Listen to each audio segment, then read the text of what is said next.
నీ ప్రియకుమారుడు మా రక్షకుడైన యేసుక్రీస్తు ద్వారా నీ సన్నిధిని చేరగలిగి తండ్రి అని పిలిచే భాగ్యం ఇచ్చినందుకు ఆయన ద్వారానే నీకు వేవేల కృతజ్ఞతాస్తుతులు చెల్లిస్తూ ఉన్నాం. దయగల మా తండ్రి, దినదినము ఒక్కొక్క దినం గండంతో మాకున్న సామెత ప్రకారంగా దినదిన గండం నూరే లాయిష్ అన్న విధానంగా మేం బ్రతుకుతున్నాం అనుకుంటున్నాం. కానీ తండ్రి, మేము బ్రతికినా చచ్చినా పుట్టినా అదంతా నీ ఉచితమైన కృపనేనని దేవా, నీ యందు విశ్వాసము కలిగి పూర్ణ హృదయంతోనూ పూర్ణ మనస్సుతోనూ పూర్ణ వివేకముతోనూ నిన్ను ఆరాధించగలిగే భాగ్యము మాకు అనుగ్రహించమని ప్రార్థన చేస్తూ, బలహీనమైన శరీరంలో చెడిపోయిన ప్రకృతి సమాజంలో జీవిస్తున్న మేము అప్పుడప్పుడు మరింత బలహీనులుగా మారిపోతున్నాం. దయగల మా తండ్రి, మీ కృపగల హస్తంతో మమ్మల్ని ఎప్పటికప్పుడు లేవనెత్తి నిలబెడుతూ ముందుకు నడిపిస్తున్న విధానాన్ని బట్టి నీకు స్తోత్రాలు చెల్లిస్తూ ఉన్నాం. దేవా, లోకమంతటికి నిన్ను తెలియచేయడానికి అనాది నుంచి నువ్వు ప్రవక్తల ద్వారా నా తండ్రి నా నాయన యేసుక్రీస్తు ద్వారా అపోస్తుల ద్వారా తెలియపరచబడిన నీ దేవత్వాన్ని దేవా, ఈ నరులు లోకమాయలో పడి మచ్చ తీసుకుని వస్తుండగా దానిని తుడిచి మీ మహిమను అనేకులకు పంచగలిగే భాగ్యము మాకిస్తున్నందుకు మీకు స్తోత్రాలు చెల్లిస్తూ, ఈరోజు కూడా మీ మహిమను దేవా మిమ్మల్ని మీ కుమారుని ద్వారా మీ ఆత్మ సహాయంతో మహిమపరిచే భాగ్యమే మాకు ఇవ్వమని వింటున్న మేము విని మోసపోయే వారంగా ఉండకుండా చెబుతున్న వారి తప్పుడు బోధలను ఖండించి దేవా నిజమైన రాజ్య సువార్తను ప్రకటించి అనేకులను క్రీస్తునొద్దకు నడిపించి ప్రతి వాని మోకాలు మా క్రీస్తు నామములో మీ ముందు వంచగలిగే భాగ్యమే మా అందరికీ అనుగ్రహించమని, ఈ జీవన యానములో ఈ పోరాటంలో అప్పుడప్పుడు ఎదురు దెబ్బలు తిన్నా తండ్రి, పడుతూ లేస్తూ పరిగెత్తుతూ మీరిచ్చే జీవ కిరీటం కోసం ఈ పరుగు పందాన్ని కడవరకు కొనసాగించే భాగ్యమే మాకివ్వమని, వచ్చినా రాబోతున్నా ఈ మాటలు వింటున్న ప్రతి నీ బిడ్డను నీ కుమారుణ్ణి దేవా నీ చేతికి అప్పగించుకుంటూ మా ప్రభువైన యేసుక్రీస్తు పేరట ఈ ప్రార్థన మీకు సమర్పిస్తున్నాము మా పరమ తండ్రి. ఆమేన్. సర్వోన్నతుడైన దేవునికి, సర్వశక్తిమంతుడైన దేవునికి, సకల ఆశీర్వాదాలకు కారణభూతుడైన ఆ మహాదేవునికి, ఆయన ప్రియ కుమారుడు ఈ లోక రక్షకుడు మనుషులందరికీ ప్రభువైన క్రీస్తు యేసు ద్వారా వేలాది స్తుతి స్తోత్రాలు సమర్పిస్తూ ఉన్నాను. ప్రభువైన యేసుక్రీస్తు రక్తములో కడగబడి పరిశుద్ధులుగా ఉండడానికి పిలువబడి ఇంకా పరిశుద్ధతలో నుండి పరిశుద్ధతలోనికి ముందుకు సాగాలని ఆశపడి ఈ మాటలు వింటున్న మీ అందరికి కూడా ప్రభువైన యేసుక్రీస్తు నామములోనే నా వందనాలు శుభములు తెలియచేస్తూ ఉన్నాను. దేవుని కృపా మహదైశ్వర్యాన్ని బట్టి, పరిశుద్ధాత్మ సహవాసాన్ని బట్టి, క్రీస్తు కృపను బట్టి ఈరోజు ఈ రీతిగా ప్రశాంతమైన వాతావరణంలో ఎవరికీ లేనటువంటి మహాజ్ఞానాన్ని నేర్చుకుంటూ మన బ్రతుకులు మార్చుకుంటూ ఒక్కొక్క మెట్టు ముందుకు ఎక్కుతుంటూ విజయపదాన్ని చేరుకోబోతున్న మనం ధన్యులమని,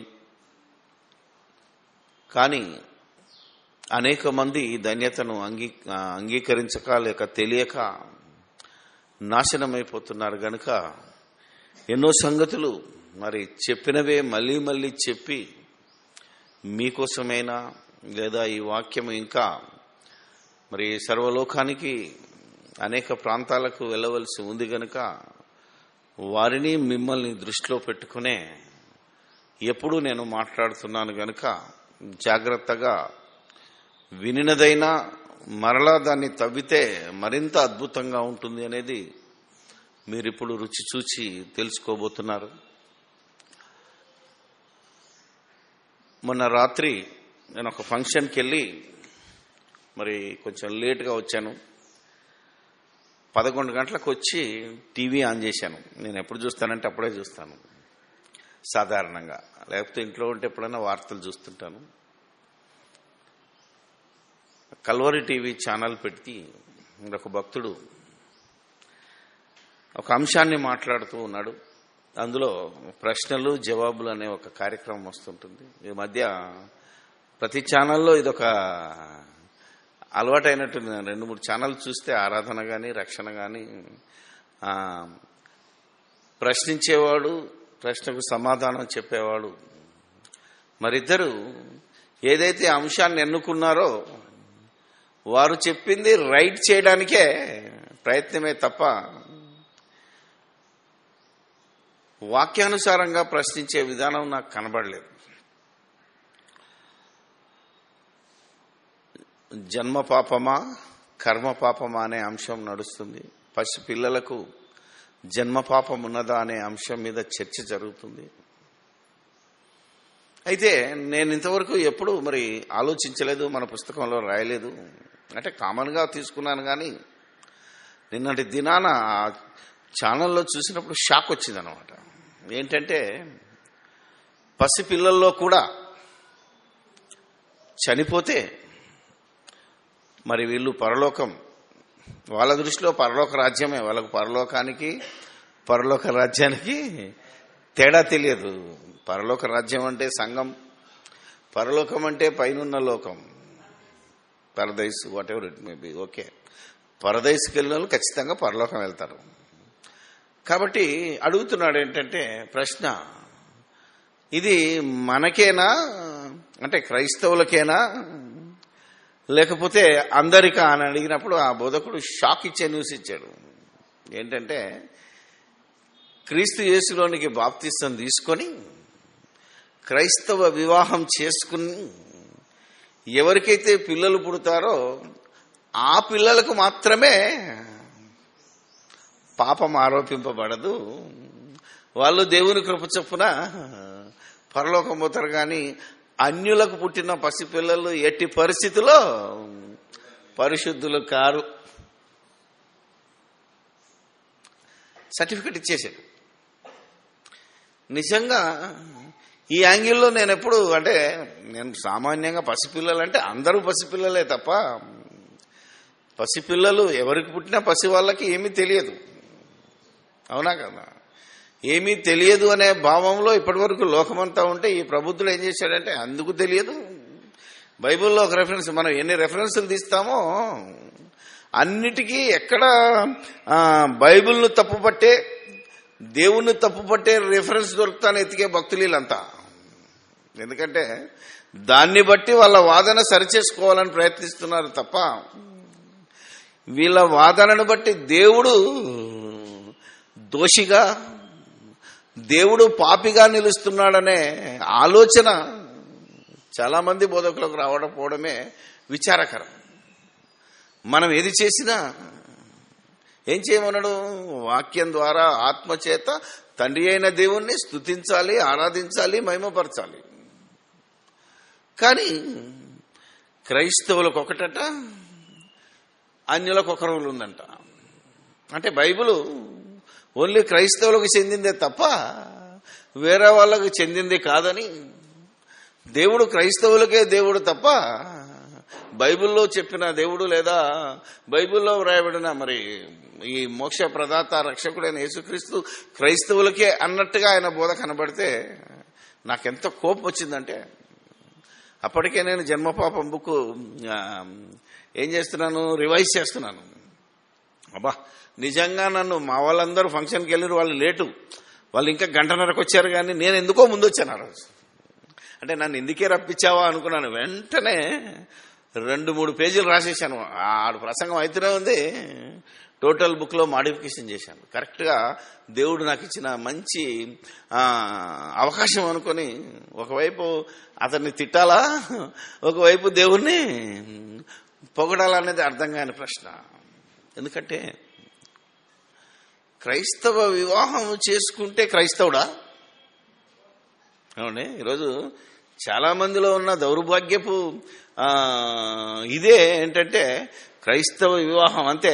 వాళ్ళు ఎంత మంచోడని అవతలోడు దొరకని, కానీ క్రైస్తవులు ఏమంటారంటే క్రిస్టియన్స్ అయితేనే, క్రిస్టియన్ మ్యారేజ్ అయితేనే ఏమ్మా కరెక్టా కదా పెళ్లి చేస్తాం, లేకపోతే ఆడు ఎంత మంచోడు కానీ ఆడు మాకు అనవసరం. ఇది ఒక భయంకరమైన మూఢనమ్మకం అయిపోయింది. హిందువులు ఏమంటారు, మాకు హిందూ అయితేనే హిందూ మ్యారేజ్, వాడు ఎసుంటున్నా కానీ ఏమన్నా కానీ మ్యారేజ్ అనేది పద్ధతిలో జరగాల. దీనివల్ల ఎంతమంది జీవితాలు నాశనం అయిపోతున్నాయో, ఎంతమంది మానసికంగా వ్యభిచారులై మరొకరితో సంసారాన్ని పంచుకుంటున్నారో, ఎంతటి భయంకరమైన ఆత్మ వంచన చేస్తున్నారో, ఇది దేవుని దృష్టిలో ఎంత ఘోరమైన నేరమో ఈ మత పెద్దలో, ఈ సంఘ పెద్దలో, ఈ సంస్థ పెద్దలో, ఈ లోకంలో ఉన్న పెద్ద మనుషులు ఆలోచించడం లేదు. ఎందుకంటే వీళ్ళంతా మరి సాతాను తంత్రములను ఎరగకుండా మేము చేస్తున్నది రైటే. అర్థమైందా మీకు? వీళ్ళందరూ చేసింది ఏంటంటే మేము చేస్తున్నది రైట్ అని చేసుకుంటున్నారు తప్ప తప్పని వాళ్ళకి తెలియదు. గతంలో ఒకసారి చెప్పాను, మిమ్మల్ని మర్డర్ చేసేవాడు కూడా ఏమనుకుంటాడట, తాను దేవునికి సేవ చేస్తున్నాననే ఆ పద్ధతిలోనే నిన్ను మర్డర్ చేస్తాడని చెప్పాడు, చంపుతాడని చెప్పాడు యేసుప్రభు. అలాగే ఇప్పుడు ఐసిస్ అది ఉంది కదా, ఇరాన్, ఇరాక్, సిరియా, ఐఎస్ వాళ్ళంతా బుల్లెట్ వర్షాలు కురిపిస్తూ అల్లాహో అక్బర్ అంటున్నారు. తెలుసా మీకు? అంటే పాటలు పాడుకుంటా, వ్యాన్లో పాటలు పాడుకుంటా అవతలని కాలుస్తున్నారు. అంటే బైబిల్ ఎంత సత్యమో. పాపం ఆఖరికి ఒక వ్యక్తి చచ్చిపోయాడు, బుల్లెట్ల వర్షం పడి చచ్చిపోయినాడు. కానీ బాడీ లాంగ్వేజ్లో 6 గంటల వరకు కొంచెం ఉంటుంది కదా ప్రాణం వేడి, ఒక తన్నుదంతే, జస్ట్ కన్ను ఇట్లా ఇట్లా తెరిచిందంతే, అప్పటికి చచ్చిపోయినాడు. కానీ కనురెప్పలు కదిలాయి. అబ్బో, వెంటనే చాకు తీసుకుని మెడ కోసేసాడు. అటు సపరేట్ తీసిపడేసాడు, దిగకపోతే కసి కొద్ది కోసాడు, ఇటు సైడ్ అటు సైడ్ అటు సైడ్. అంటే ఈరోజు మనుషులు దేవుని మీద భక్తితో, మాదే భక్తి అనే ఉద్దేశంలో ఎంత భయంకరమైన నేరాలు, అబద్ధాలు, లేకపోతే మోసాలు జరిగిస్తున్నారు అంటే బాధాకరమైన విషయం. అందుకే ఈరోజు మనం ఆలోచించగలగాలి. చిన్నపిల్లలు మరి ఇలాంటి స్వభావం గలవారు పరలోక రాజ్యానికి వారసులని యేసుక్రీస్తు చెప్పినా ఇతను నమ్మటం లేదు. యోబు గ్రంథంలో మరి నరులను యథార్థవంతులుగా పుట్టించాడు అని చెప్పినా అసలు యోబు అనే భక్తుడే ఇతడు యథార్థవంతుడు, న్యాయవంతుడు అని దేవుడే సాక్ష్యమిచ్చిన. ఆలోచించాలి మనం, ఆలోచిస్తే అర్థమవుతుంది. ఎన్ని రకాలుగా చెప్పినా అబే ఇవన్నీ జస్ట్ ఎగ్జాంపుల్గా చెప్తున్నాడు, లేకపోతే ఒక ఉపమానంగా చెప్తున్నాడనో, లేకపోతే ఎన్నో రకాలుగా వాళ్ళ ఆలోచనలోకి వెళ్ళిపోతున్నారు. లాజరు ధనవంతుని చరిత్ర రా బాబు అంటే కాదు, ఉపమానం అంటాడు. ఉపమానం అని రాసిన దాన్ని చరిత్ర అంటాడు. ఇలా ఎవరిష్టం వచ్చినట్టు వాళ్ళు వాదన చేసుకుంటూ దేవుని నామానికి అవమానం తెచ్చే పరిస్థితిలో ఉన్నారు. కనుక నిజంగా పసిపిల్లలు, దానికి కొలమానం ఏది అంటాడు. మరి అవునా కదా, మనం ఆలోచించాలి. పసిపిల్లలు ఎంతవరకు పసిపిల్లలు, చిన్నపిల్లలు ఎంతవరకు చిన్నపిల్లలు అనే మాట వచ్చింది. అబద్ధమాడని దశ, లేకపోతే తప్పు చేయని దశ, స్వార్థం లేని దశ ఎంతవరకైతే ఉంటుందో అంతవరకు వాళ్ళు బాలురు, పసిపిల్లలే. అది ఏజ్ ఎంతన్నా కానీ. అవునా కదా? మీరు ఆలోచించాలి. ఎందుకంటే కొందరు 25 ఏళ్ళున్నా మానసికంగా ఎదగరు అనుకో, మాటలే రావనుకో. అవునా కదా? మీరు ఆలోచించాలి. అప్పుడు వాళ్ళ పరిస్థితి ఏంటి? అందుకే మానసికమైన ఎదుగుదల లేకపోతే, పోనీ మాటలు రాకపోతే, ఏమంటారు, నేను రాసిన దాంట్లో ఏమనంటే మాటలు రానంత వరకు. ఓకే, మాటలు వచ్చాడంటే అబద్ధం చెప్పడం స్టార్ట్ చేశాడు అనుకుందాం. మాటలు రాకపోతే, మాటలు ఏ వయసులో వస్తాయి? ఒక 2 సంవత్సరాలు అనుకుందాం పోనీ, మాక్సిమం. అంతే కదా? చిన్న చిన్న మాటలు 2 సంవత్సరాల వరకు, మాక్సిమం 3 సంవత్సరాలు. ఒరిజినల్ గా వాడు తప్ప రైటా అని తెలుసుకోవడానికి స్కూల్కి వెళ్లే వయసు అంటే ఎల్కేజీ అనుకో. ఏమంతేనా కదా? ఇంతవరకు జీవించి చనిపోయిన పిల్లలు ఎక్కడికి వెళ్తారు అనేది కనుక మనం ఆలోచిస్తే, ఖచ్చితంగా దేవుని మాట ప్రకారంగా మరణమైతే అందరికీ సంతృప్తమే. కానీ అందరూ పాపము చేసి దేవుడు అనుగ్రహించు మహిమను పొందలేకపోయారు అనే మాటను బట్టినా పాపము చేసినవాడు పాపి అవుతాడు తప్ప పాపము చేయనివాడు పాపేలాగవుతాడు అనే పాయింట్ మీద ఎవరు నిలబడట్లేదు. నువ్వు పాపము చేయకపోయినా నీకు పాపము అంటకట్టబడుతుంది అని ఈ రోజున్న బోధకులు మాట్లాడటమే విచారకరం. ఎందుకంటే ఒక మాటను చూపించాడు. యోబు గ్రంథం 14వ అధ్యాయము 4వ వచనం.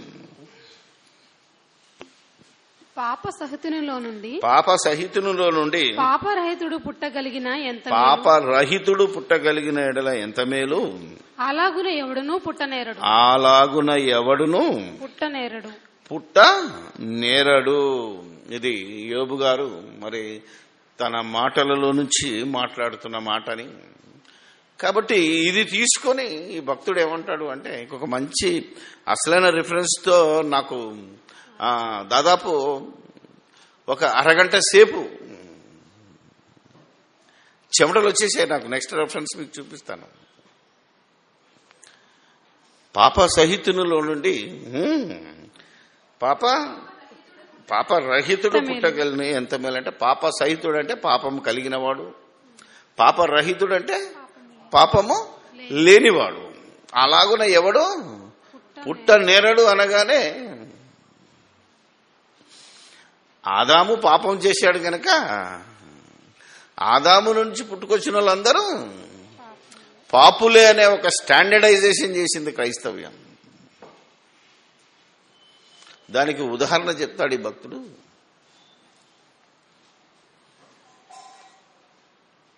తెల్లగా మనుషులు ఉన్నారనుకో, వాళ్ళకు పుట్టే పిల్లలు ఎలా ఉంటారట? తెల్లగా పుడతారట. అని ఉదాహరణ. నల్లగా ఉన్న వాళ్ళకి నల్లగా పుడతారట. అంటే ఏది అదే అని చెప్పి ఒక వేప చెట్టు దగ్గరికి వెళ్ళిపోయాడు. వేప చెట్టులో తీయదనం ఉంటుందా? నువ్వు వేరు నలివినా, బెరడు నలివినా, ఆకు నలివినా, అది చిన్నదైనా ఆఖరికి వేప విత్తనాన్ని నువ్వు నమిలినా చేదే ఉంటుంది. కాబట్టి చేదు నుంచి చేదే వస్తుంది. కాబట్టి పాపి నుంచి పాపే పుడతాడు అంటాడే తప్ప దేవుని మాటను పరిశీలించే ఓపిక వీళ్ళకు లేదు. ఉన్నా అది పాత నిబంధనలో ఇశ్రాయేలులకు ఇచ్చిన ఆ ధర్మశాస్త్రంలోని రెఫరెన్సులు ఎత్తుకుంటారే తప్ప సిలువ వేయబడిన క్రీస్తు బోధలోనికి రాలేని అజ్ఞానపు దశ. అందుకే ఈరోజు ఎవరో నమ్మిందాన్నో మనలు కూడా క్రైస్తవులు నమ్మి అన్యాయంగా ఒకరికి తప్పుకు దొరికే పరిస్థితి వచ్చింది. ఎందుకంటే జన్మ పాపం ఉంది, జన్మతో కర్మతో పాపి అంటే క్రైస్తవుడు ఒప్పుకోవడం, ఎందుకు ఒక హిందూ సోదరులను చూస్తే వాళ్ళు ఖచ్చితంగా ఒప్పుకుంటారు. ఎందుకంటే వాళ్ళ గ్రంథాల్లో ఉంది, వాళ్ళకు జన్మ జన్మ బంధాలు ఉన్నాయి, పోయిన జన్మ పాపం ఈ జన్మలో కంటిన్యూ అవుతుందని నమ్ముతారు, ఈ జన్మ తర్వాత నువ్వు ఇంకో జన్మలో నువ్వు పందివై పుడతావని నమ్ముతారు. What ever it may B, వాళ్ళ జ్ఞానాన్ని ప్రకారంగా మనం వాళ్ళు నమ్మడంలో తప్పలేదు. వాళ్ళని హేతువాదులు విమర్శించినా మనకు అనవసరం. కానీ మాదే పరిశుద్ధ గ్రంథం, మాదే అసలైన గ్రంథం. ఒక హిందువులను కూడా వ్యతిరేకించి క్రైస్తవుడైన వాడు కూడా ఈ జన్మ కర్మ పాపాలను ఒప్పుకోవడం ఏంటి అనేది ఆలోచించవలసిన విషయం. కర్మ పాపము, కర్మ అంటే క్రియకర్మ వేరు, నా కర్మ అంటాడు చూసారా, అదొక కర్మ ఉంటుంది. ఒత్తు కర్మ, ఒత్తు కా ఉంటుంది. ఆ కర్మ అంటే నీ ప్రమేయం లేకుండా నీకు అంటగట్టబడేది, అంటే నీ లలాట లిఖితమో నీ నుదిటి రాతనో నీ కర్మ గ్రహచారం అంటారు చూసారా. దానికేం ఉదాహరణ ఇచ్చాడు అంటే ఆదాము చేసిన పాపం. ఆలోచించారు మీరు? దానివల్లనే మీరందరూ పాపులు అంటాడు. ఎందుకంటే తల్లిదండ్రులకు ఎయిడ్స్ ఉందనుకో పిల్లలకు వచ్చేస్తుంది, మీ తాతకు షుగర్ ఉందనుకో నీకు వచ్చేస్తుంది. అవునా కదా? మనం ఆలోచన అంటే ఖచ్చితంగా అది కంటిన్యూ అవుతుంది కనుకనే ఖచ్చితంగా ఈ విధంగా మీరు కూడా పాపులే అంటున్నాడు తప్ప రోగం వేరు పాపం వేరు అనే దానికి తేడా తెలియటం లేని పరిస్థితి ఇది. రోగం కంటిన్యూ అవుతుంది తప్ప పాపం కంటిన్యూ కాదు. అలాంటి ఆలోచనలు రావాలి ఈరోజు మనిషికి. ఎందుకంటే హేతువాది మనకి చాలా మేలు చేస్తున్నాడు. నిజంగా హేతువాదుల ప్రశ్నలను బట్టి మన విశ్వాసాన్ని మనం బలపరుచుకుంటున్నాం, చెక్ చేసుకుంటున్నాం. విశ్వాసం అనేది వంశపారంపర్యం కాదు, రోగం అనేది వంశపారంపర్యం. అవునా కదా? కులం అనేది వంశపారంపర్యం కావచ్చు, ఈ ఏమంటారు ఇది సిటిజన్షిప్ అంటే వారసత్వం అనేది వంశం, అంటే భారతదేశంలో ఉంటాడు భారతీయుడే కావచ్చు. కానీ ఈ రోగం అనేది ఉదాహరణ చూపించి ఒకవేళ నువ్వు మనుషులందరూ పాపులు అనే దానికి వెళ్ళిపోతే పాత నిబంధనలో దేవుడు రాసిన సంగతులు మర్చిపోతున్నాడు ఈ భక్తుడు. పాత నిబంధనలోనే మీరు హెచ్కేఎల్ గ్రంథం 18వ అధ్యాయం చదివితే మొత్తంలో ఉంటుంది, మొదటి నుంచి చివరి వరకు. తండ్రి చేసిన పాపం కొడుకు అంటదు, తండ్రుల దోషాన్ని బట్టి కుమారులను నేను శిక్షించను. ఎవడి పాపం వాడిదే. అంటే నీ తండ్రి బాప్తిసం తీసుకొని మరి క్రైస్తవుడైతే మరి నా కడుపున పుట్టిన వాళ్ళందరూ క్రైస్తవులు అయిపోవాలా? కానీ క్రైస్తవుడు ఎప్పుడవుతాడు? యేసుక్రీస్తు దేవుని కుమారుడని నమ్మి బాప్తిసం పొందినోడే క్రైస్తవుడు. నువ్వు క్రైస్తవుడు పుట్టినా యేసుక్రీస్తు దేవుని కుమారుడని నమ్మకపోతే నువ్వు క్రైస్తవుడు కాదు, అంతవరకు నువ్వు అన్యుడివే. ఈ విషయాన్ని క్రైస్తవులకు అర్థం కాలేదు, ఈరోజు ప్రభుత్వాలకు. ఎందుకంటే మనం చెప్పిన నమ్మకాన్ని బట్టే ప్రభుత్వాలు చట్టాలు చేస్తాయి. నా కొడుకు, నేను క్రైస్తవుని అయితే నా కొడుకు కూడా క్రైస్తవుడు అని నువ్వే డిక్లేర్ చేస్తున్నావు, వాడదే చెప్తున్నాడు. కానీ నా కొడుకైనా నా కూతురైనా ఎప్పుడు క్రైస్తవులు అవుతారు? నేను పాపినని నమ్మి క్రీస్తు యేసులోనికి బాప్తిసం తీసుకుంటే అప్పుడు క్రైస్తవులు తప్ప బాప్తిసం తీసుకున్నది ఎవడు క్రైస్తవుడు కాదంటే ఫెయిత్ వంశ పారంపర్యం కాదు, ఇండిపెండెంట్. అందుకే నమ్మి బాప్తిసం పొందినవాడు, వంశపారంపర్యంగా వచ్చినవాడు కాదు. ఇలా ఎన్ని రెఫరెన్సులు చూపించినా ఎక్కడ మాకు అనుకూలమైన రెఫరెన్స్ దొరుకుతుందని ఎతికే బాపతే ఎక్కువైపోయారు. మనకు ఆలోచించాలి. మనం ఆలోచిస్తే మనకు ఎన్నో సంగతులు అర్థమవుతాయి. అందుకే దేవుని యొక్క మాటలు ఎంత గొప్పవో. రోగము కంటిన్యూ అయిందా, లేకపోతే పాపం చేయకపోయినా, పాపము ఒకవేళ నీ తల్లిదండ్రుల నుంచి స్వభావము నీకు సంక్రమించినా దాన్ని ఏమని పిలిచాడో రోమీయులకు రాసిన పత్రిక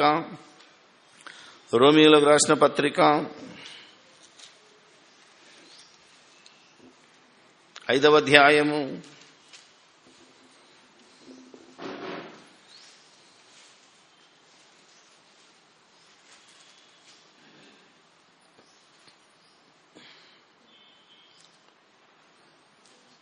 12 నుంచి.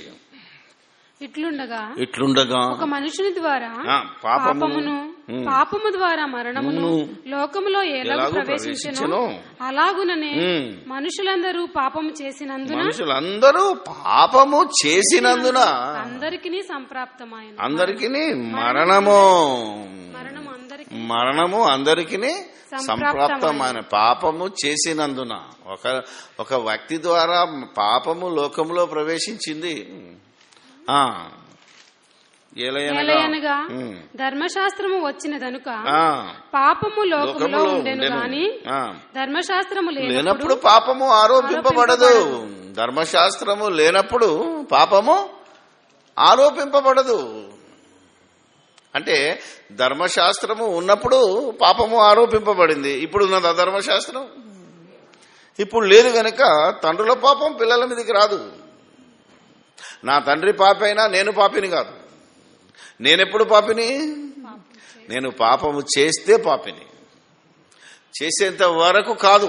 ఒకవేళ పాపపు స్వభావము నాలో మరి హెరిడిటీ ప్రకారంగా ఒకవేళ అవుతున్నాడు అనుకున్నట్టు ఉంటే కూడా నా పాపము నేను చేయనంత వరకు ఆ పాపము నా మీద ఆరోపింపబడదు. అంత ఖచ్చితంగా ఎలా చెప్పగలరు అంటే, ఒకప్పుడు అబ్రహాము చాలా మంచి స్వభావం కలిగిన వాడు, దేవునికి లోబడ్డవాడు, నీతిని దేవుణ్ణి ఏమీ సందేహించకుండా నమ్మినవాడు. కానీ అతడు నీతిమంతుడని ఎప్పుడు తీర్చబడ్డాడు? అతనిలో ఉన్న నీతి బయటికి వచ్చినప్పుడు నీతిని చూపించాడు. ఏమని? నీ కొడుకును బలిస్తావంటే బలిస్తానని మోకరించి వదిలేసేయలే. ఏమన్నాడు? ఎప్పుడంటాడు దేవుడు అంటే ఆదికాండం 22 తీస్తే కత్తి తీసినప్పుడు అంటాడు. ఏమని అంటే, నువ్వు ఇప్పుడు నిజంగా అవునా కదా విశ్వాసివని, యథార్థవంతుడవని, నా కుమారుడవని నిన్నిప్పుడు రుజువు చేశావు. అందుకే నువ్వు ఆ పిల్లల మీద చేయెత్తకంటాడు. అది ఆదికాండం ఉంటదమ్మా. అప్పుడు అబ్రహాము 18:10 ఎంత 22. అప్పుడు అబ్రహాము తన కుమారుని వధించుటకు తన చెయ్యి చాపి కత్తి పట్టుకొనగా యెహోవా దూత పరలోకము నుండి అబ్రహామా అని పిలిచెను. అందుకతడు చిత్తము ప్రభువా ఆయన ఆ చిన్నవాని మీద చెయ్యి వేయకుము, అతనినేమీ చేయకుము. నీకు ఒక్కడైయున్న నీ కుమారుని నాకియ్య వెనుదీయలేదు కనుక నీవు నీ దేవునికి భయపడు వాడవని ఇందువలన నాకు అంటే నీలో మంచైనా బయటపడాలి, నీలో చెడైనా బయటికి రావాలి. ఇది పాత నిబంధనలో ఉన్న నియమం. అఫ్కోర్స్ కొత్త నిబంధనలో నువ్వు మనసులో ఆలోచిస్తేనే పట్టుకుంటానన్నాడు. మనం అక్కడి దాకా తర్వాత వెళ్దాం. కనీసం వీళ్ళు మాట్లాడుతున్న మాటలను బట్టి అయినా పాత నిబంధనలోనే తండ్రుల నుంచి సంక్రమించిన పాపము పిల్లలకు రాదని, పాపము చెయ్యని వారి మీద కూడా మరణం ఉంటుందంట. కింద రోమపత్రిక అదే 5వ అధ్యాయము 4వ వచనం 14వ వచనం చూస్తే, ఆయనను ఆదాము చేసిన అతిక్రమము పోలి పాపము చేయని వారి మీద కూడా ఆదాము మొదలుకొని మోషే వరకు మరణము ఇయ్యలేను. అంటే పాపము చేయకపోయినా మరణం వస్తుంది. ఎందుకంటే ఒకని మీద మరి దేవుడు నువ్వు మంటి నుంచి తీయబడ్డావు గనక నువ్వు తిరిగి మన్నైపోవాలని చెప్పాడు గనక ఆ శరీరం నుంచే వచ్చింది గనక వచ్చినోడు పాపం చేయకపోయినా ఖచ్చితంగా అందరూ చావాలి. చనిపోయారా లేదా? అప్పటి వరకు పాపము చేయనోళ్ళు ఎవరు ఇంతకీ? చాలా మందిని పాపం లేని వారని చెప్పాడు దేవుడు. ఒక నోహం తీసుకున్నాడు, అవునా కదా? మీరు ఆలోచించగలిగితే ఒక యోబుని తీసుకున్నాడు, ఒక అబ్రహాం తీసుకున్నాడు, అవునా కదా? ఒక హేబేలుని తీసుకున్నాడు, ఇంకా చాలా మందిని లోతుని తీసుకున్నాడు. ఎంతో మంది నీతిమంతులు ఉన్నారు. ఆ నీతిమంతులు పాపము హానోకున్నాడు. అలా ఎంతో మంది పాపము చెయ్యకపోయినా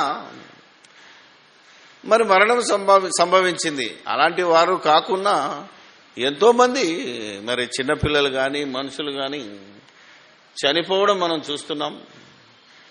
కాబట్టి పాపము చేయని వారు ఆ శరీరాన్ని ధరించుకున్న పాపము చెయ్యని వారు కూడా చనిపోతున్నారు అంటే శారీరక మరణము తప్పనిసరిగా వస్తుంది తప్ప నువ్వు పాపము చెయ్యకపోతే ఆత్మీయ మరణం అంటే నరకానికి వెళ్ళే పరిస్థితి లేదని బైబిల్లో ఉన్న వాక్యాలను బట్టి మనం ఆలోచించాలి. అందుకే మరలా వద్దాం యోబు గ్రంథం దగ్గరికి. పాప సహితుల్లోండి పాపరహితుడు, పాపరహితుల్లోండి పాప సహితుడు. ఆలోచించగలగాలి మనం. ఆలోచిస్తే అర్థం వస్తుంది, లేకపోతే రాదు.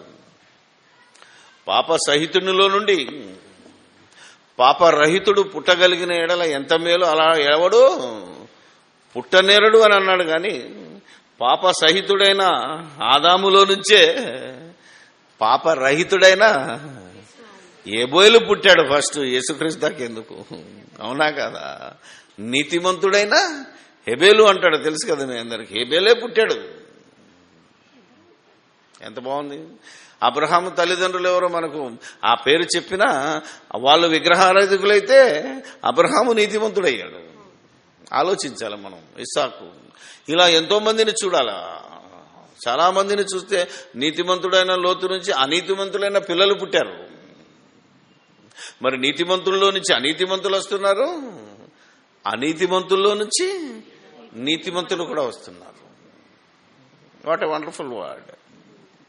అలా ధర్మశాస్త్ర విజేత ఎవడునూ నీతిమంతుడు కాలేడనేది స్పష్టం ఉన్నప్పుడు నీతిమంతుడు అంటే ధర్మశాస్త్ర ప్రకారంగా 100% ఈజ్ నో మోర్ పర్ఫెక్ట్ అనుకుంటే అందరూ పాపము చేసి దేవుడు అనుగ్రహించిన మహిమను పొందలేకపోతున్నారంటే మరియమ్మ కూడా మరి ఆ లెక్కలో మనం తీసుకుంటే మరి ఆమె కడుపులో నుంచి మహాత్ముడు, అవునా కదా, పాప రహితుడైన యేసుక్రీస్తు ఎలా రాగలిగాడు?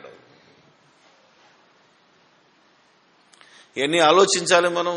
అందుకనే దాని మీనింగ్ తెలియాల. పాప సహితుడు. ఓకే, నా శరీరం పాపంలో ఉంది. కొత్త నిబంధనలో కూడా పాపం ఉంటుంది మన శరీరంలో. రోమపత్రిక 7వ అధ్యాయంలో చూస్తే నా యందు మంచిదేదియో నివసింపదు, నాలో పాపం ఉన్నది, కానీ నేను మంచోని అన్నాడు. అంటే నీలో ఇద్దరు ఉంటారని తెలియదా? ఒకడు బహిరంగ పురుషుడు, ఒకడు అంతరంగ పురుషుడు. అంతరంగ పురుషుడు పాపరహితుడు, బహిరంగ పురుషుడు పాపసహితుడు. పాపసహితుల్లో నుంచి పాపసహితుడు రావచ్చు, పాపరహితుల్లో నుంచి పాపరహితుడే రావాలి. చూసారా? ఈ మాత్రం ఆలోచన లేదు వాళ్ళకు. యాప చెట్టు ఉదాహరణ, కుక్కు ఉదాహరణ, నక్కు ఉదాహరణ, లేకపోతే రంగుల ఉదాహరణ, ఇలాంటి పనికిమాలిన ఉదాహరణలు తీసుకుంటున్నామే తప్ప ఆత్మ సంబంధమైన రుజువులు ఇవి. మన ఇష్టం వచ్చిన రుజువులు కావు. ఒక సమయాలు పిల్లలు దుర్మార్గులు ఉన్నారు. మరి సమయాలు ఎంత గొప్పడు? ఆలోచించాలి కదా మనం. ఆలోచించగలిగితే అద్భుతం. అద్భుతమా అద్భుతమా అద్భుతం అంటే అద్భుతం. కాబట్టి ఎందుకంటున్నాడు అంటే ఆయన ఆవేదనను చెప్పిన మాటలున్నాయి, దేవుడే ఆయన నోటి నుంచి చెప్పించిన మాటలున్నాయి. అలా ఎన్నో సంగతులను మనం ఆలోచించాలి ఈరోజు. ప్రతిదీ దేవుడు పలికించింది కాదు, వాళ్ళు పలికినవి కూడా ఇందులో రాయించాడు కనుకనే మనం అపార్థం చేసుకునే పరిస్థితి వచ్చింది. ఎన్ని చెప్పినా ఈ మహానుభావుడు ఆ కీర్తనల గ్రంథం 51:5 పాపములో పుట్టడం వేరునైనా పాపముతో పుట్టడం వేరునైనా అని చెప్పిన 51:5 పాపములో పుట్టడం వేరు, పాపముతో పుట్టడం వేరయ్యా అని అన్నా ఎవడు నమ్మటం లేదు ఈరోజు. లోకములో పాపం ఉన్నప్పుడు పుట్టాను అన్నాడు దావీదు. కానీ వీళ్ళందరూ నేను పాపముతో పుట్టాననే మాటనే ఆయనకు ఆపాదించుకున్నారే తప్ప అలా పాపములో పుట్టి నాకు ఇష్టానుసారుడైన మనుషుడని దావీదుకు సర్టిఫికెట్ ఇచ్చినా మళ్ళా దావీదు తప్పు చేశాడు. మరెలా? ఆలోచించాలి కదా. ఆలోచిస్తే అర్థమవుతుంది. కాబట్టి నా తండ్రి తల్లి పాపం చేసినా నాకు మాత్రం పాపం ఆరోపింపబడదని ఒక సొలొమోను జన్మతో రుజువైంది. తెలుసు కదా మీ అందరికీ. సొలొమోను ఎలాంటి వాడు? ఏం కావాలో కోరుకుంటే ఎంత నీతిమంతుడు, నీలాంటి నీతిమంతుడికి అసలు మహాజ్ఞానం నీకు ఇచ్చేస్తాను పో అన్నాడు. ఇంతకాల తల్లిదండ్రులు ఎవరు తెలుసా మీకు? ఆయన పుట్టినప్పుడు వాళ్ళ తల్లిదండ్రులు ఎవరు? వాళ్ళు వ్యభిచారులు. దావీదు వ్యభిచారం చేశాడు, దేవుడు వచ్చి తిట్టాడు. నీకేం పని లేదురా, ఒక గాదుతో తిట్టిచ్చాడు, ఏదో ఉదాహరణ చెప్పించి. అంటే అలా వీళ్ళిద్దరూ పాపము చేసినా పుట్టినోడు నీతిమంతుడుగా పుట్టాడు. ఓకే, ఆ తర్వాత మళ్ళీ పాపం చేశాడు. దాని తర్వాత మనం అవసరం, ఎందుకంటే నీ శరీరానికి నువ్వు లొంగిపోయి పాపం చేస్తే మనం ఏం చేయలేం. కానీ పుట్టుక గర్భఫలము దేవుడిచ్చు బహుమానం గనక, మానవ జన్మ అనన్య సామాన్యమైనది, అద్భుతమైనది గనక మనిషిని దేవుడు తన స్వరూపంలో పుట్టిస్తున్నాడు. అందరిలో అందరిగా వ్యాపించి ఉన్నాడు గనక ఈ అంతరంగ పురుషుడు పాపి కాడు. అదే నువ్వు నేను, జీవాత్మ పరమాత్మ. ఈ అనుబంధాన్ని అర్థం చేసుకోక ఎవడో చెప్పుడు పోయిన జన్మ పాపము, 7 జన్మల బంధం, ఆ జన్మ బంధం, ఈ పనికి మాలిన వాటిని నమ్మి వీళ్ళు కూడా అదే మాట మాట్లాడటం అంటే చాలా బాధాకరమైన విషయం. రేపేమి సంభవించునో వీడికి తెలియదు. వచ్చే జన్మలో ఏమైపోతానంటే గుడ్డిగా నమ్మేస్తాడు. అవునా కదా? రేపేమి సంభవించునో నీకు తెలియదంటే వచ్చే జన్మలో ఏమవుతావు, ఆ వచ్చే జన్మలో ఏమవుతావు. 400 ఏళ్ల క్రితం ఏమంటారు అది, మనిద్దరం ప్రేమించుకున్నాం, మనకు పెళ్లి కాలేదు కనుక విడిపోయి మళ్ళీ జన్మలో పుట్టాం, రా పెళ్లి చేసుకుందాం అని సినిమా తీస్తే విపరీతంగా చూసే బాపతిల్లంతా. అంతే కదా? ఆలోచిస్తే ఎంత భయంకరమైన స్థితిలో ఉన్నారో, ఎంత విపరీతంగా దేని చెప్పినా నమ్మే స్థితిలో ఉన్నారు అంటే ఆలోచించాలి మనం. అందుకే వీటన్నిటికీ కారణం మనిషికి బైబిల్ మీద సరి అయిన అవగాహన బోధించే బోధకులకే. సంఘస్థులను వదిలేస్తాను నేను ఎప్పుడు. పాపం అమాయకులు మీరంతా, మీరు దేని మీద డిసైడ్ నమ్మి ఉంటారో తెలుసో, అలాంటి వాడి బోధ మీదనే కదా. ఇప్పుడు నేను తప్పు బోధిస్తే మీరంతా తప్పుడు విశ్వాసంలో ఉండిపోతారు. తప్పు నాది. అందుకే బోధకులే సరి కావాలంటాను నేను. అందుకే దేవుని ఆత్మచేత ఉదాహరణలు తీసుకోవాలి తప్ప, ఆత్మశక్తి చేత వ్రాయబడిన ఉదాహరణలు తీసుకోవాలి తప్ప ఇలాంటి పనికి వాళ్ళని తీసుకోకూడదని మరి చెబుతూ, పాపములో పుట్టడం వేరు, పాపంతో పుట్టడం వేరు గనక ఇది నేను చెప్పిన తర్వాత ఈ ఒక్కదాని మీద మనం మాట్లాడలేదనుకుంటా. పాపం ఆయనకి ఇది దొరికేసరికి ఎగిరి గంతేసి ఈ మాట వినేసరికి నేను కూడా షాక్ అయ్యాను. ఎందుకంటే 58వ కీర్తన 3వ వచనం, తల్లి కడుపున పుట్టినది మొదలుకొని, ఇక్కడ రాసిందండి. ఇక దీన్ని నిజంగా హేతువాది పట్టుకున్నా, ఒకవేళ క్రైస్తవుడు నిజంగా ఆలోచించకుండా పట్టుకుంటే ఇక దీనికి తిరగలేదు. మరి తప్పకుండా ఖచ్చితంగా చిన్నపిల్లలు పాపలను ఒప్పుకోవాలి, తీరాల్సిందే. మరి ఏమంటున్నాడు చూడండి, తల్లి గర్భమున పుట్టినది మొదలుకొని భక్తిహీనులు విపరీత బుద్ధి కలిగి ఉందురు. పుట్టిన తోడనే అబద్ధములాడుచు తప్పిపోదురు. దీని మీద మీరు ఆలోచించాలి ఇప్పుడు. ఏమండి, ఇది మామూలుగా చదివితే ఎలా ఉంది? తల్లి గర్భమున పుట్టిన తోడనే, పుట్టుక ఇక్కడ కూడా ఒప్పుకున్నాడు, గర్భమునే పుడతాం మనం. ఎందుకంటే యెషయా గ్రంథంలో చెప్పాడు, మనుషులందరూ పుట్టేది గర్భంలోనే, తల్లి గర్భంలోనే. బయట హాస్పిటల్లో పుట్టేది తప్పు, ఇంట్లో పుట్టేది తప్పు, గర్భంలో పుట్టేది రైటు. మరి అయినప్పుడు పుట్టిన తోడనే విపరీతమైన బుద్ధి కలిగి ఉందరు, పుట్టిన తోడనే అబద్ధములాడుచు తప్పిపోదురు. ఇక్కడ ఆలోచించలేదు వాళ్ళు. ఇక అయిపోయింది. దేవుడు చెప్పాడు కనుక నేను నమ్ముతానంటాడు, కానీ దేవుడు చెప్పిన దాన్ని కూడా అలాగున్నదా లేదా అని సరిచూసుకోవద్దా? యేసుక్రీస్తే మీ విశ్వాసము సరి అయిందో కాదో చెక్ చేసుకోమన్నప్పుడు నువ్వు ఆలోచించాలి. నేను ఒక రకంగా ఆలోచించాను. ఏంటంటే, మనం పుట్టినప్పుడు నిజంగా మనము ఎలాంటి బుద్ధి కలిగి ఉంటామో మనకేమైనా తెలుసా? ఎవడైనా చెప్పగలడా? ఎందుకంటే తల్లి గర్భంలో పుట్టినప్పుడు మనం ఎలా ఉంటామో తెలుసా? కంటికి కనబడని అణువు, పిండం అంటారు దాన్ని.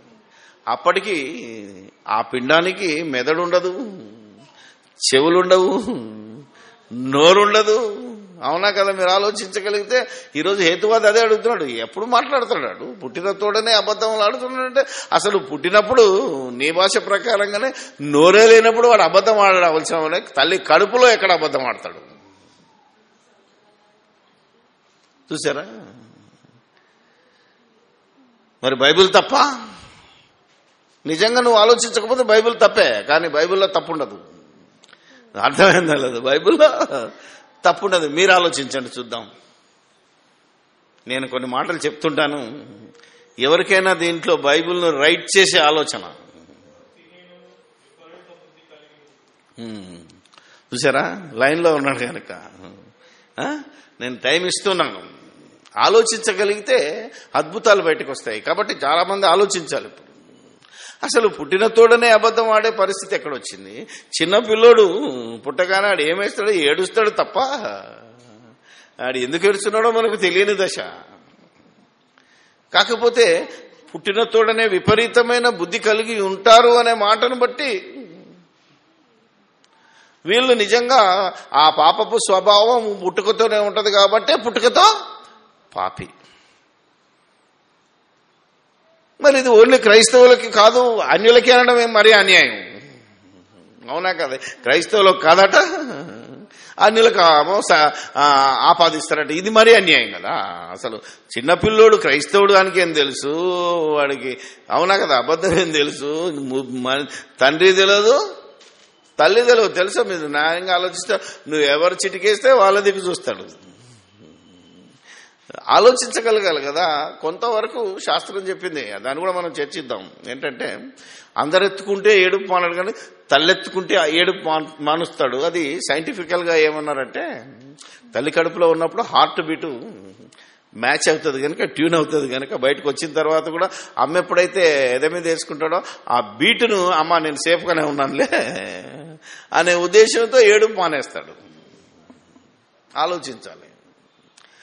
అంతకు తప్ప మరొకటి లేదు. కానీ ఈ యొక్క దట్ ఈస్ ఆల్రెడీ వినికిడి వచ్చిన తర్వాత అది. ఎందుకంటే ఎప్పుడైతే చెవులు ఏర్పడ్డాయో, ఎప్పుడైతే మెదడు ఏర్పడిందో, ఎప్పుడైతే వినే ఇవన్నీ తయారైనాయో అమ్మ కడుపులోనే, అప్పుడు విని గ్రహించే శక్తి వచ్చింది కాబట్టి అమ్మ హార్ట్ బీట్ లబ్డబ్ విన్నాడు కాబట్టి ఏడుపు మానేస్తాడు.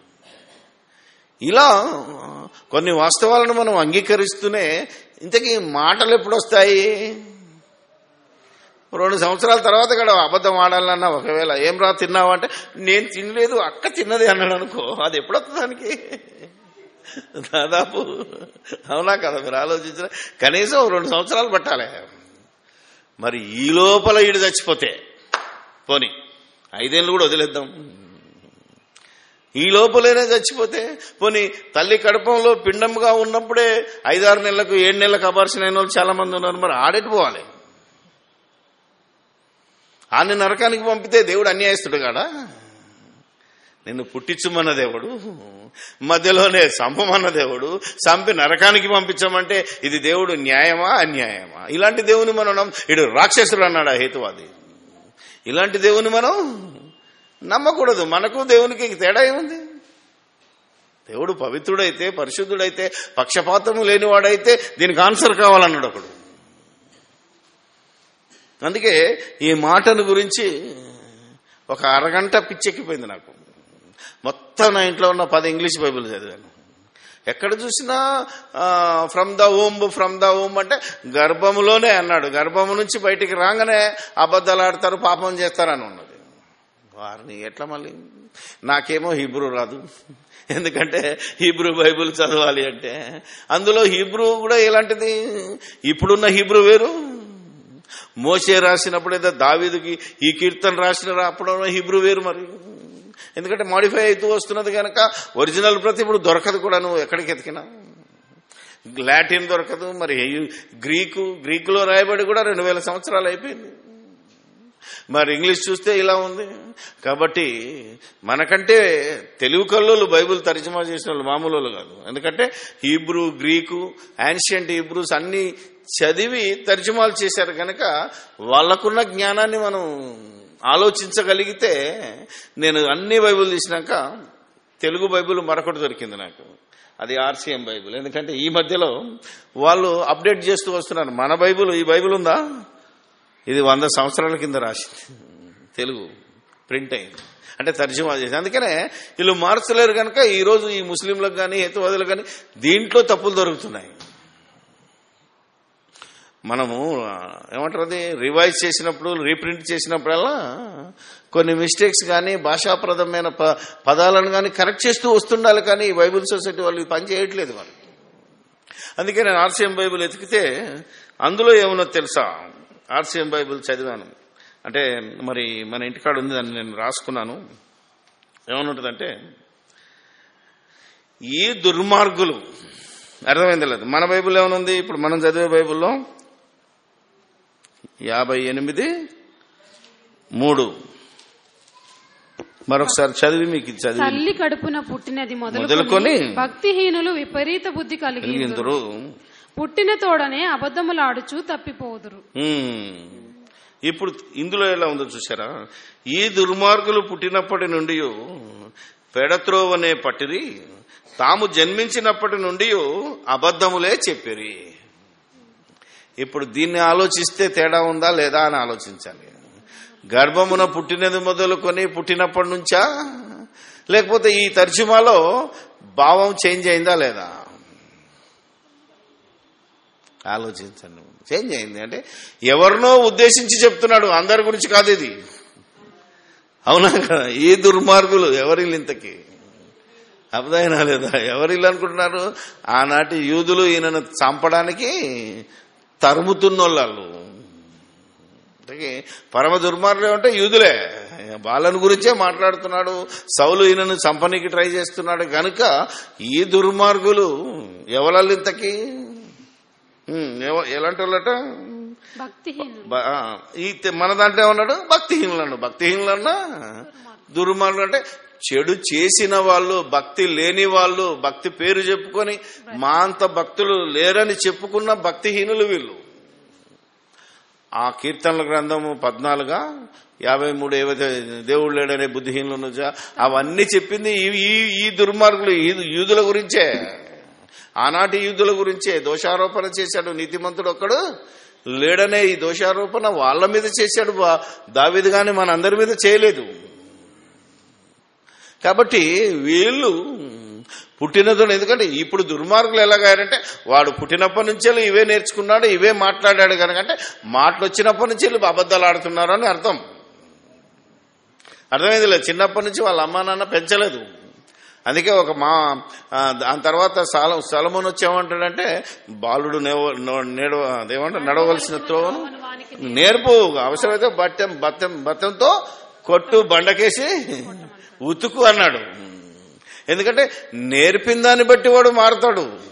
స్వభావంలో మంచి స్వభావం ఉన్నా ఏమున్నా, ఒక ముస్లిం తీసుకొచ్చి చర్చిలో వేస్తే వాడు క్రైస్తవుడు అవుతాడు, ఒక క్రైస్తవుని తీసుకొని మసీదులో వేస్తే వాడు ముస్లిం అయిపోతాడు. పెరిగిన వాతావరణం కాబట్టి పెంచమంటున్నాడు తప్ప బై బర్త్ కాదు ఇది. అలాగే ఒక బ్రాహ్మణుని తీసుకొస్తే ఇంట్లో కూర్చునే పెడతాడే, మంత్రాలు చదువుడుగా, నేర్చుకున్న కానీ వాక్యాలు చెప్తుంటాడు. అసలు ఏమీ లేని మనిషిని తీసి ఒక అడవిలో వదిలేయండి, వాడేమవుతాడు, టార్జన్ అవుతాడు. అంతేనా కదా? అవునా కదా? వాడికి ఏం రావు, మాటలేరా అంటాడు. అంతకన్నా ఇంకా అబద్ధం ఆడే పరిస్థితి ఏంటిది? వాడికి ఏముంటుంది? ఇలాంటి ఆలోచనతో మనం ఆలోచించాలి అంతే తప్ప పుట్టినప్పటి నుంచి వెళ్ళి వీడు తప్పు చేస్తున్నాడు, అబద్ధం ఆడుతున్నాడు, పుట్టుకతోనే పాపి, అందులో క్రైస్తవులు అయితే మంచోళ్ళు అయిపోతారు, దేవుడు క్షమిస్తాడు, అలా తల్లిదండ్రులు అయితే క్రైస్తవులు అయితే ఈయన క్షమిస్తాడు. ఎవడు చెప్పాడు వీళ్ళందరికీ? ఇలా అరగంట సేపు ఆలోచించిన తర్వాత నాకు దేవుడు వెలిగించాడు ఏంటంటే, అక్కడే రాసిందిరా బుద్ధిహీనుడా చదువు అన్నాడు. మళ్ళీ ఇప్పుడు మన బైబిల్లోనే ఉంటుంది చూడు, ఏమనుంటది? తల్లి గర్భమున పుట్టినది మొదలుకొని భక్తిహీనులు, అందరు కాదు, చిన్నపిల్లలు కాదు. అర్థమైందా లేదా? తల్లి కడుపున పుట్టినది మొదలుకొని అబద్ధాలు ఎవడాడతాడు? భక్తిహీనుడు తప్ప చిన్నపిల్లలు కాదు, హిందువులు కాదు, క్రైస్తవులు కాదు, ముస్లింలు కాదు.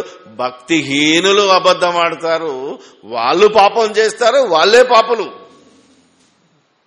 ఏమండి, ఉందా లేదా? ఇన్ని తిరగాల్సిన అవసరం లేదు. మన బైబిల్లోనే, తెలుగు బైబిల్లోనే నువ్వు ఆలోచిస్తే నీకు అవునా కదా? వాళ్ళ ఆలోచనలో కొట్టుకుంటున్నాం తప్ప దేవుని ఆలోచనతో మనం ఆలోచిస్తే అక్కడే ఆన్సర్ ఉంది. అసలు ఇంతకీ అబద్ధం ఆటోడు ఎవడంటే భక్తిహీనుడు. అంటే పెరిగి పెద్దగా భక్తిహీనుడు పెద్దగా అయినాక వీడు అబద్ధాలు ఆడుతున్నాడంటే వీడు ఇంతే రా అని అంటాం. అవునా కదా? ఆ భాషలో రాశాడు ఇది. దీన్ని పట్టుకొని ఈరోజు క్రైస్తవ ప్రపంచం దేవుణ్ణే తప్పు చేయడానికి ప్రయత్నిస్తుంది. పుట్టించిన దేవుడు, సర్వోన్నతుడైన దేవుడు, పరిశుద్ధుడైన దేవుడు పాపాత్ముని బహుమానంగా ఇస్తాడు. నిన్ను పాపిగా పుట్టించి నిన్నే మారమని చెప్పి ఆలోచించండి. మారకపోతే శిక్షిస్తానని చెప్పి ఎవడు చెప్పమన్నాడు ఇదంతా? ఎవడు చేయమన్నాడు ఇదంతా అని దేవుణ్ణి తప్పు పట్టే స్థితికి తెచ్చేవాడు ఎవడంటే ఈ బోధకులే. అందుకే ఏ బోధనైనా వినండి, నేను చెప్పింది కూడా మీరు వినండి, మరలా ఆలోచించండి. మరలా ఆలోచించి దేవుడు అన్యాయస్తుడు కాడు, దేవుడు పాపి కాడు, అతనిలో నుంచి పాపము రాదు బయటికి. బహుమానంగా అతడు పవిత్రుడిగా నరులను, ఎంత యోబు గ్రంథం 7వ అధ్యాయమా 27వ వచనంలో ఉంటుంది, నరులందరినీ దేవుడు యథార్థవంతులుగా పుట్టిస్తున్నాడు, పాపులుగా పుట్టించడు. ఎవరినైనా, క్రైస్తవులనే కాదు, క్రైస్తవ వివాహం చేసుకున్న వాళ్ళనే కాదు, క్రైస్తవ వివాహం బోర్డు మంది చేసుకుంటారు. ఏమండి, నేను పెళ్లి చేసుకున్నప్పుడు నేను నంబర్ 1 హేతువాదిని. కానీ పెళ్లి చేయాలంటే మా అమ్మ క్రైస్తవ మ్యారేజ్ చేయమంటారు, మా అత్తగారు క్రైస్తవ మ్యారేజ్ అయితేనే పెళ్లి చేస్తాంటారు, చర్చిలో పెళ్లి కావాలంటే బాప్తిసం తీసుకోవాలంటాడు. నేనేం చేశాను? సచ్చినట్టు బాప్తిసం తీసుకున్నాను, కానీ మారు మనసుతో కాదు. మరి అలాగైతే ఇలా క్రైస్తవ వివాహం చేసుకున్నంత మాత్రాన వాళ్ళకు పుట్టినోళ్ళే చిన్నపిల్లలైనా చచ్చిపోతారంటే ఇది అన్యాయం కదా? అందుకే జన్మపాపం అనే బుక్ మరి ఇంకా అనేకమైన ఆలోచనలతో నేను రివైజ్ చేసి మనము జనవరి 26న రిలీజ్ చేయబోతున్నాం. కనుక ఇంకా ఇలాంటివి ఏమైనా మీరు ఈ టీవీలో కానీ ఏ పుస్తకాల్లో కానీ ఎవడైనా మరి మంచి మంచి ప్రశ్నలు వేసినప్పుడు అవి నాకు అందిస్తే వాటన్నిటిని కూడా మీకు సమాధానం చెప్పి మనం బుక్లో రాసి విడుదల చేద్దాం. దయచేసి ఈ చిన్నపిల్లలు కనీసం మాటలు రాని వయసు వరకైనా వాళ్ళు పరిశుద్ధులేననే మాటను గుర్తుపెట్టుకొని ఆ లోపల ఒకవేళ పిండముగా ఉన్నా, ఎదిగి నడుస్తున్న కాలంలో చచ్చిపోయినా ఓకే, సరాసరి పరదేశికి వెళ్ళిపోతారు. ఎప్పుడంటే పాపము చేసి, పాపం అంటే ఏంటో తెలిసి, తప్పంటే ఏంటో తెలిసి, మరి మంచి అంటే ఏదో తెలిసి బాప్తిసం తీసుకోకుండా చస్తే మాత్రం వాడు క్రైస్తవ పిల్లలైనా అన్యుల పిల్లలైనా ఎవడైనా నరకానికి వెళ్ళిపోయే బాపతేనా అనేది గుర్తుపెట్టుకొని, మనిషికి జన్మ పాపము లేదని, కర్మ పాపం ఉన్నది, కర్మ పాపము కాదు. కర్మ వేరు, కర్మ వేరు. అంటే నువ్వు చేసిన పాపమే నీకు అంటుకుంటుంది తప్ప మీ అమ్మా నాన్నలు చేసిన పాపం కూడా నీకు అంటుకట్టబడదు. మీ అమ్మా నాన్నలు చేసిన పుణ్యం కూడా నీకు అంటుకట్టబడదు. నువ్వు పుణ్యం చేస్తే పుణ్యాత్ముడవు, నువ్వు నీతిని జరిగిస్తే నీతిమంతుడవు, నువ్వు పాపం చేస్తే పాపాత్ముడవు.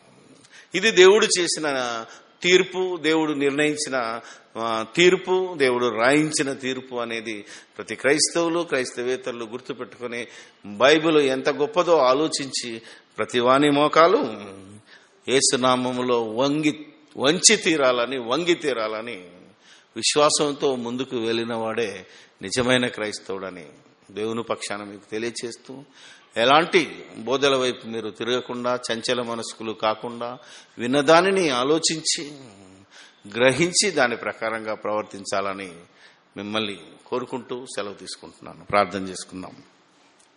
పరిశుద్ధుడమైన మా తండ్రి, దయగల మా దేవుడా, మీ ఘనమైన నామానికి వేలాది స్తుతి స్తోత్రాలు సమర్పిస్తున్నాం. మీ అనాది సంకల్పాన్ని బట్టి దేవా, మీరిచ్చిన న్యాయపు తీర్పులను బట్టి, ఇశ్రాయేలుకి ఇచ్చిన ధర్మశాస్త్రాన్ని బట్టి, క్రీస్తు ద్వారా మాకిచ్చిన నూతన ధర్మశాస్త్రాన్ని బట్టి, మీ ఆలోచన విధానాన్ని బట్టి మీకు స్తోత్రాలు చెల్లిస్తున్నాం. మీ తలంపులలోనికి మేమెళ్ళగలుగునట్లు మా తలంపులోనికి మిమ్మల్ని లాగి దేవా, మిమ్మల్ని మా ఈ కలుషితమైన వాతావరణంలోనికి లాగకుండా మేమే పరిశుద్ధమైన వాతావరణంలోకి ఎదగలుగునట్లు నీ కృపా, నీ కాపుదల, నీ సన్నిధి మాకు అనుగ్రహించమని తప్పుడు బోధలు బోధించేవారు వారికి తెలియకునే బోధిస్తున్నారు, ఎవరు చెప్పిందో వింటున్నారు కనుక వారి మనోనేత్రములను వెలిగించుకొని దేవా అనేక మంది బోధకులు ఆలోచించగలుగునట్లు, ఆలోచించి నిర్ణయం తీసుకునేటట్టు సహాయము దయచేయమని చెప్పిన మేము కూడా ఆలోచించుకునేటట్టు, ఇంతకంటే మరి ఇంకా మెరుగైన వాటిని గురించి మేము ఆలోచించి మీ ఆత్మ సంబంధమైన ఉపమానాలతో ఉదాహరణలతో ఈ వాక్యాన్ని బోధించగలుగునట్లు విన్న నీ పిల్లలందరికీ జ్ఞాపక శక్తిని, ఆయుష్ను, ఆరోగ్యాన్ని, సకల విధములైన అనుభవ జ్ఞానాన్ని అనుగ్రహించమని సమస్తము మీకే స్తుతి స్తోత్రాలు చెల్లిస్తూ మళ్ళీ కలుసుకునేంత వరకు మమ్మల్ని అందరినీ మీకు అప్పగించుకుంటూ మా ప్రభువైన యేసుక్రీస్తు పేరట ఈ ప్రార్థన మీకు సమర్పిస్తున్నాము మా పరమ తండ్రి.